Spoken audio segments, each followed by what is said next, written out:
जय जगन्नाथ। ये देखो ये हूँ आम गाँव में गोटे वर्ष भाद्रव मसरे बहुत जोरे वर्षा होता जो समय अगस्ट मसरे गणेश पूजा सरी जाए तो गणेश पूजार भसाणी होगा और भाद्रव मास खुदुरकुणी समय बहुत जोरे वर्षा होता तो से समय जो पिला माने गणेश पूजा करते से भसाणी करते तो भसाणी दिन राति बहुत जोरे वर्षा होता तथापि से वर्षा नाची नाचिक भसाणी करते से झड़ी वर्षा गोटे पारा उड़ी आसी तो से पाराटा संपूर्ण ओदा हो जाता से उड़ी पार ना तो से आसिक आम दुआरे बस जाता मुझे बसती तो से पाराटी मो पाक आसाला मुझे पारा को धरी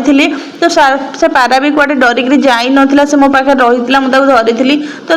धरिक आनी घरे किसी चाउल खाइबा देती तो किंतु से पारा को मुझे बांधिक रखी नी से खोला था देखो से पाराटी के शांत भाव में पाखे आसिक बसी कि सबुठ बड़ दुखर कथा जो सकाल है मुझे देखिली से पारा को छाड़ी देती घर कामड़िया बसला कि देखिली से पाराटा मरिक पड़ी